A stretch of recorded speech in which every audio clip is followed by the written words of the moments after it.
Что такое прогноз будущего? Что за этим стоит? Фокусировка, показывая себе экраны, различные экраны, их множество, они как даже друг за другом. И вот когда идет передача информации о каком-то, некая картина будущего, это как фокусировка на конкретном вот этом экране. И дальше он как подсвечивается вниманием того, кто делает прогноз, а в этом экране в нем заложено уже, то есть это не просто картинка, а это как некий, вот, ну, условно, как я это вижу, как некий отрывок художественного фильма или даже целый художественный фильм. То есть прогноз будущего, строго говоря, это фокусировка на определенном вот этом вот варианте. И то, что будет восприниматься, зависит от того, кто делает прогноз. Как прогнозист определяет конкретный экран, выбирает прогноз? Вот по какому? Присутствует родственность контакта. А что это значит? Это исходит, это то видение будущего, которое присутствует у того человека, который делает прогноз. Прогноз основывается на тех же принципах, что и делают прогнозы, строго говоря, экономисты, только несколько в другом ключе. Есть некая картина мира, которая у этого человека присутствует, и тот прогноз, тот экран, который он выбирает, он является продолжением вот этой картины мира. И это единственный принцип. Он выбирает то, с чем он соотносится внутренне. То есть на самом деле здесь не так важно временной промежуток, он прогнозирует там на 3 месяца или на 3 года, или на 33 года. В любом случае исходить из своего видения и понимания взаимосвязи. Еще такой образ приходит. Вот человек стоит в темноте и делает выстрел из сигнального пистолета, вот сигнальная ракета, и он же может повернуться куда угодно. И вот здесь, в данном случае, именно вот исходя из его внутреннего посыла, то, что есть у него внутри, происходит вот этот выстрел, и попадает сигнальная ракета и освещает именно тот экран, который... Это просто как иллюстрация, если нет. А вот те люди, которые делали очень дальние прогнозы, вот как Ванга или Мессинг, насколько я знаю его деятельности. Нострадамус еще известный. Нострадамус известный. Как Как, они как они, как они определяли ту, попадали, да? которая, да, максимально близка? Вот что? Когда я говорила об их масштабе, речь шла не о масштабе личности, а именно о том, что они могли, то есть вот такие масштабные, как судьбы человечества, стран, как были голосом вот этих сообществ.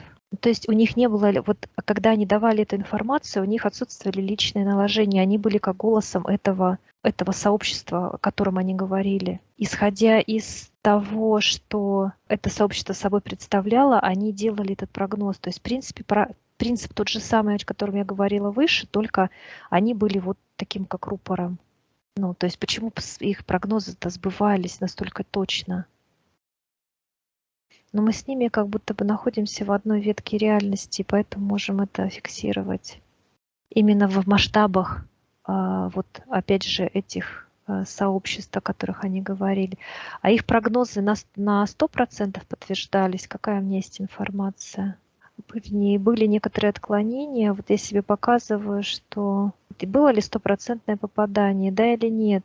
Мне идет, что нет, что какие-то вот как направления все равно вот общество, оно текло по определенным, были варианты в любом случае, какие-то, то есть какие-то какое-то перетекание, то есть некоторые очень важные масштабные эпохальные моменты, они как были, вот как условно, если показать, как в устье реки, очень много туда втекает, вот как это, рукавов.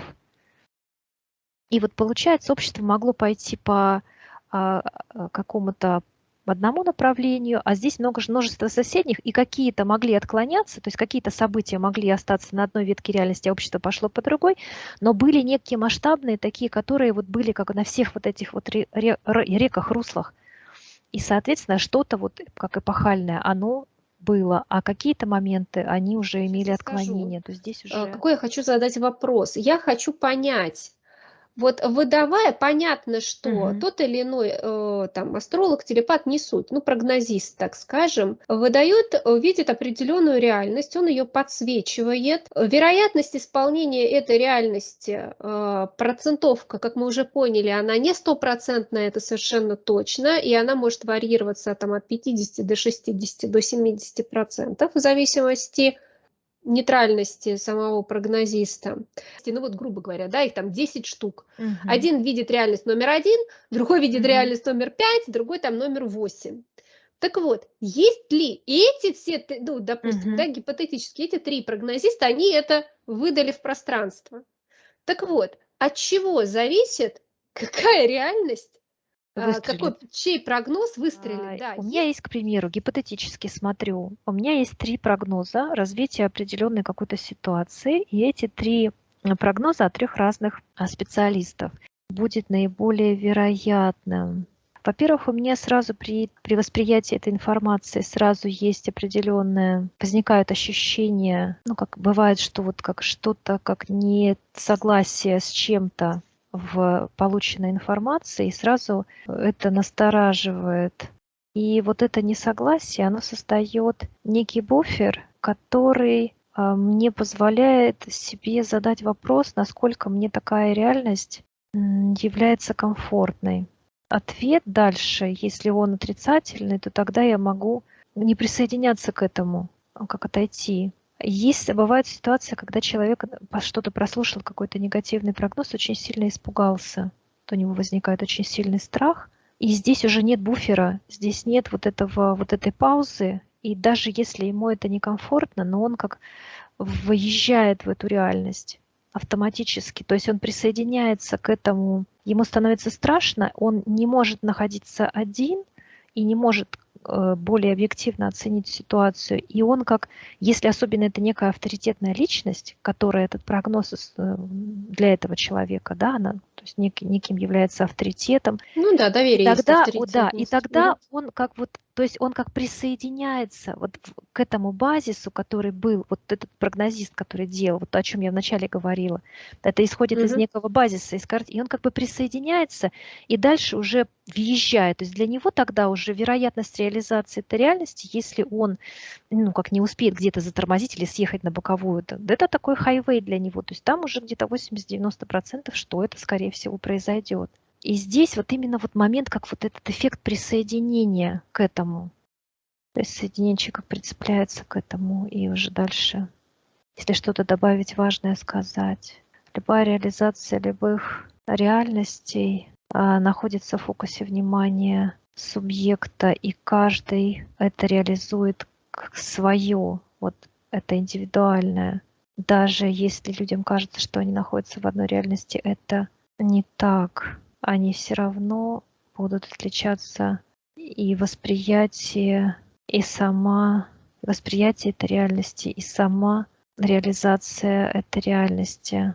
Вибрационная составляющая воспринимающего субъекта является ключевым фактором для восприятия желаемой или нежелаемой реальности.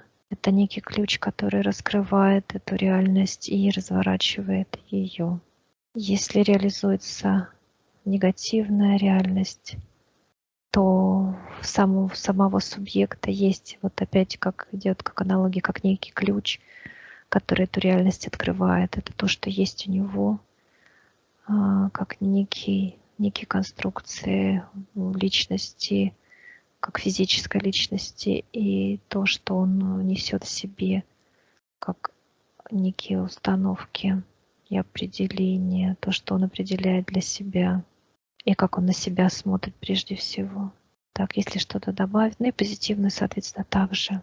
Почему люди так хотят знать свое будущее? Но у них нет понимания вот этой структуры многовариантности, потому что если бы у них она была, они бы не желали этого. А вот если берем текущий социальный срез, почему люди хотят знать свое будущее? Людей устраивает определенность, более жесткие конструкции для них привычнее и удобнее. Это нечто, что, как им кажется, дает им фундамент, дает им защищенность, обоснованность. И что такое, почему обоснованность? Показывая себе, вот, что есть определенная цепочка событий, как условно родился, учился, женился, работал. И вот это вот такой прям показывая себе коридор, причем коридор.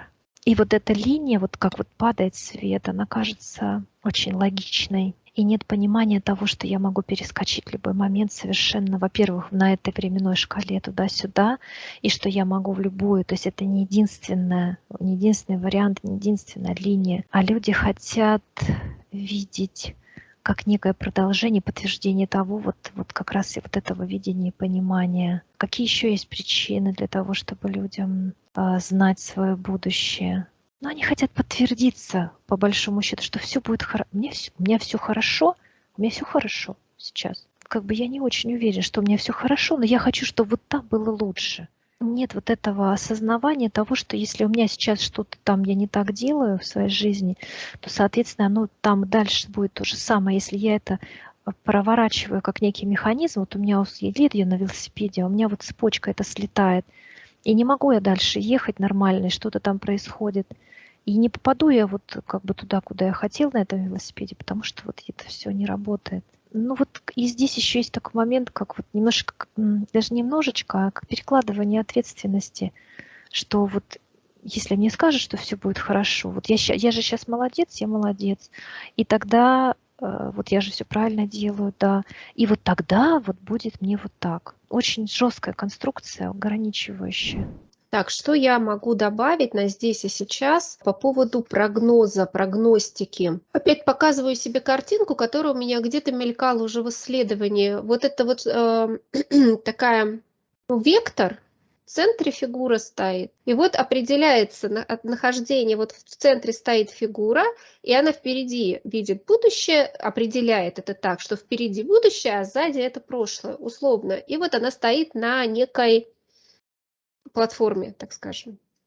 И вот эта платформа в какой-то момент вот так вот разворачивается, и прошлое становится будущим, а будущее становится прошлым. И что я этим себе напомнила? Да, я вспомнила прям вот четко вот этот образ. То есть особенность восприятия прогнозов, прогноза как такового вот в пространстве, его не может быть. Вот по сути, вот если фундаментально смотреть из того пространства и видеть это пространство условно таким, какое оно есть, вот в ее энергетическом проявлении. Поэтому, так как здесь как бы получается, вот я вижу, вот у меня сейчас пространство, оно так раскрывается, что есть, вот как по теле происходит дезориентация. То есть условно вот в этом пространстве я вообще не могу не определить нигде ни север, юг, нигде запад, нигде прошлое, ни будущее, где вверх, где низ. Оно, по сути, это пространство, оно безмерное. В нем вот куда ни повернись, будет там вот будущее. Поворачиваюсь сюда, здесь будущее, сюда, здесь будущее. Это зависит, вот оно, это квантовая вот эта вот механика. Будущее зависит, вот, короче, вот это определение, что мы называем нашим человеческим языком прогноз, оно зависит от наблюдателя. По сути, прогноз выстраивается то есть будущее, прошлое, вот это все, оно зависит от наблюдателя, зависит от того, кто в какую сторону, то есть от фигуры от этой, не от пространства, потому что суть пространства бытия, таким, каким оно является, в нем нет определяющих сторон даже. Верха, низа, право, лево. Это не существует. Эти понятия возникают только исходя из субъекта, который определяет своим фокусом внимания поток энергии в то направление, в которое он для себя определил как будущее или как прошлое. Здесь и появляются еще такие факторы, как личное определение-убеждение субъекта, которым является человек в пространстве. Мыслящее существо. Почему такое пришло уточнение? И вот исходя из того, куда он направил свой фокус внимания, что он вложил в это намерение, какую он туда заложил парадигму, вот исходя из этого и будет формироваться событийный ряд, реальность, обстоятельства. И я сейчас вижу перед глазами вот тот эксперимент, квантовая там механика, когда частицы начинают как-то двигаться тогда, когда на них объектив камеры направлялся. Когда камера не направлялась, частицы останавливались и как-то вели себя иначе. Вот я сейчас дословно не помню, как Марина это, но я вот вижу вот, то есть это есть такой вот эксперимент в квантовой механике. То есть движение частиц возникает тогда, когда на них направлено внимание. Это по сути, ну, вот это по сути вот все, что нужно знать про прогноз. Ну, это же как бы так фундаментально, а если мы сейчас немножечко опустимся и поближе вот к жизни. Люди, которые приходят к различным экстрасенсам, телепатам, астрологам, ну, это те, которых называют такими мечтателями, а более прагматичные люди приходят к аналитикам, финансистам, политикам, вот этих политологам, да, которые вот там ретроспективу проводят событий и выдают какие-то некие свои прогнозы. Здесь суть в чем? На самом деле здесь суть, она общая, она едина и для тех, и для других. Суть в том, что я сейчас вижу вот эта когорта вот этих вот как бы физиков, да, таких практиков, а здесь вот это вот такая более такая эзотерическая тема, да, эзотеричная тема, которая связана больше с энергией, с тонким планом, с информацией вот в чистом своем виде. Вот две стороны. Посередине стоит человек. Суть в том, что и тут прогноз, который будет выдан, что интересно, даже слушая неких финансистов, ведь самое интересное, что аналитики – это же разные люди. Один будет слушать одного там блогера в Телеграме, другой будет слушать там по телевизору кого-то, кто-то будет там в каких-то форумах на каких-то сидеть и так далее. Смысл в том, что этот человек пристыкуется, он к себе примагнитит такого аналитика с таким прогнозом, который будет синхронизирован с его вот этой парадигмой, которая внутри него зашита. Вот что интересно. То есть люди, которые воспринимают реальность как, ну, с каким-то негативным подтекстом, вот они, политики, вот они там вот там то-то, то-то разрушают, там ла-ла-ла, тополя, вот это вот все. Он как бы сонастроится с таким информационным рядом, который, в принципе, по прогнозам своим будет плюс-минус ему подтверждать его вот эти вот установки. И он, как бы этот прогноз, он в его пространстве возникнет. То есть мы сейчас говорим не о том, какая будет реальность у этого человека. Мы сейчас говорим, я именно хочу на этот акцент сделать, именно о прогнозе.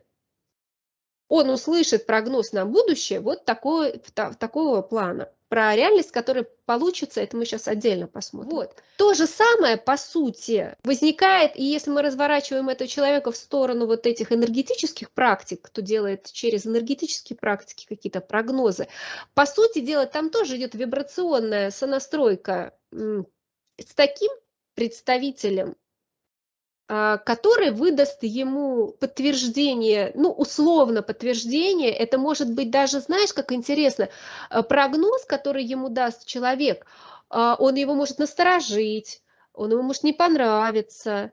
Это не обязательно будет прогноз, который подтвердит его, он скажет: о, да, вот действительно, я вот думал, что, извиняюсь, жопа, вот и мне и сказали, что жопа. Нет, человек будет как бы расстроиться, он как бы о хорошем думает, но эта парадигма, она в том-то и вся суть, что она как бы базисна, она зашита вот туда, в подсознание, то есть человек даже физически умом-то мы все же как бы, да, надеемся на лучшее, почему мы идем к этим, ну, условно, прогнозистам мы их назовем, что мы хотим от них подтверждения услышать, что все будет хорошо, да, вот у меня все будет прекрасно, но все равно вот та базисная программа, которая в человека зашита, она фонит, идет трансляция, идет его вот этот вот, грубо говоря, его жизнедеятельность на определенной частоте идет.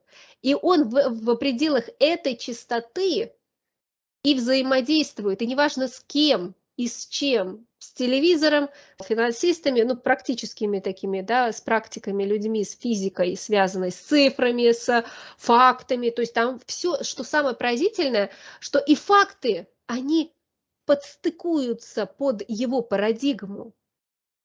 В этом можно сказать, и фатальность, но в этом и волшебство, и вообще, то есть, по сути, получается, смени парадигму, поменяешь факты, изменятся факты. Это удивительно.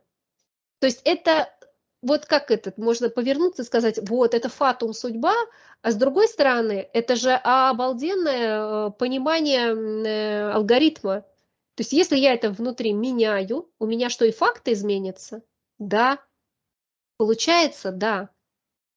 Поэтому, ну, я там не закончила мысль, что развернись вот к этим, да, вот к энергетическим практикам, и если ты резонируешь на этой частоте, а тут еще больше люди считают, то есть на тонком плане там вообще все ясно, там вообще не обманешь. То есть если прогнозист, вот эта энергопрактик, он считывает человека, его реальность, его вероятную реальность, его вот эту вибрацию, на которую его частоту, на которую он находится, он как бы ему выдает как есть. Как это, зачем на зеркало пенять, коли извините, рожа крива, или как-то так. Что я здесь хочу еще добавить? Ну, тут, по-моему, суть ясна.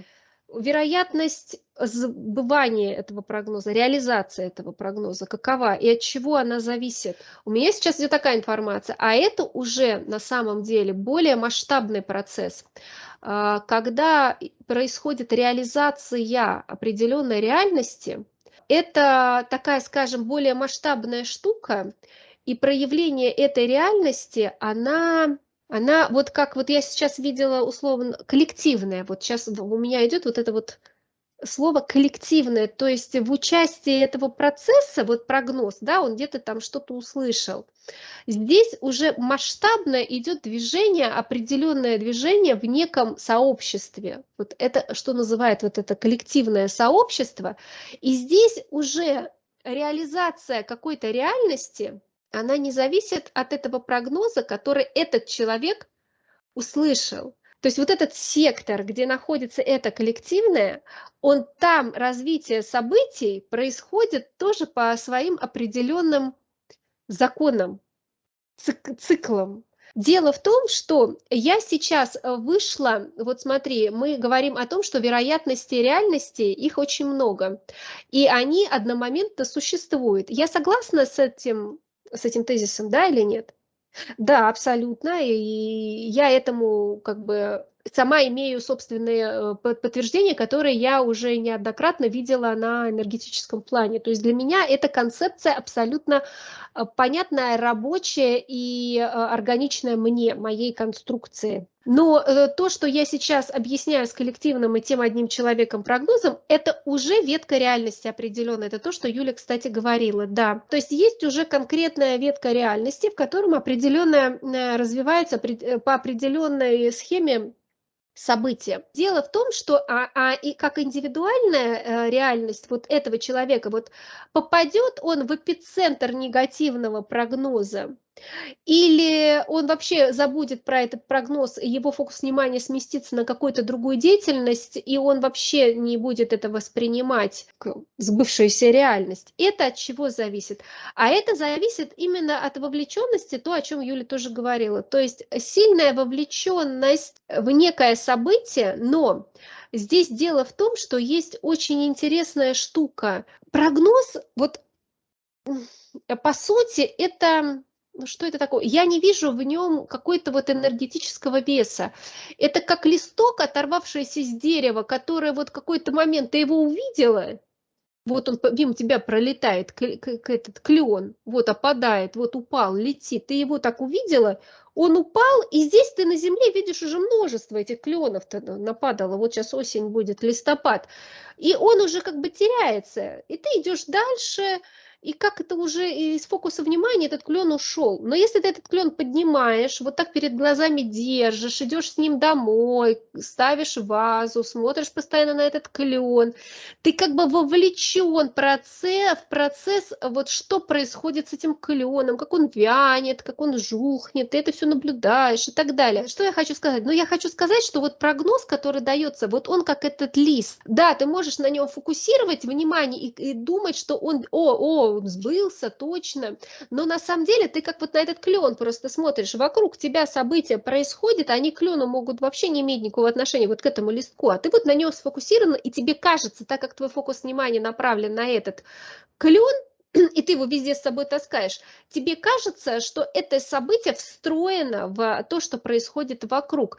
То есть прогноз, который дается, неважно кем, абсолютно, это как вот этот листик, который сорвали, полюбовались и бросили, а там еще миллион этих листиков нападает, и миллион вариантов еще будет. А события внешнего пространства, они на самом деле развиваются по несколько другим принципам. Это отдельная тема исследования, большая. И прогноз это вот этот листик, но он не имеет, по сути, никакого значения. То есть, не формируется реальность, по прогнозу. Вот так я хочу сказать. То есть он не имеет значения. Суть его, он может встраиваться. То есть этот листик, он может он может быть на дереве. Вот его ты можешь на нем сакцентировать внимание, и тогда он будет встраиваться в систему этого дерева и вот входить. Это вот о чем я, вот это аналогия, если к жизни посмотреть на физике, то что? А это вот, кстати, вот эти крупные прогнозы, допустим, каких-то вот этих вот типа Ванги и так далее. То есть, грубо говоря, они смотрели на дерево и видели определенный лист, который вот в этом дереве вот вписывался в эту структуру, и они его описывали. Он вписан в этот процесс, а они описывали часть процесса. То есть, по сути, они не прогноз делали, они описывали часть реальности, которая текла по своим определенным, по своим законам. Это не совсем прогноз. Не прогноз. А вот те листики, которые отрывают, ты его увидел и бросил, и все. Они не имеют энергетической силы, условно, этот прогноз. Сила там появляется только от того, это не прогноз, это фокус внимания этого человека, который этот прогноз каким-то образом воспринял. И там уже, да, если он вовлекается в то, что ему сказали, то есть у него прям в голове это отпечаталось, он себе уже картиночку так прорисовал, что там будет, как он будет. Возникло вот это состояние ощущения, и на самом деле то, что получится, он скажет, вот прогноз сбылся, не сбылся прогноз. Просто он попал в какие-то обстоятельства, где это ощущение, которое он себе запрограммировал, проигралось.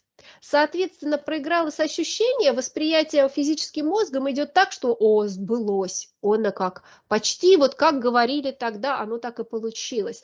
И это на самом деле работает и в плюс, и в минус, да, вот это вот состояние восторженности и так далее, если человек получает там в каком-то ближайшем перспективе это чувство, он вспоминает, точно, вот так вот прогноз сработал, действительно так.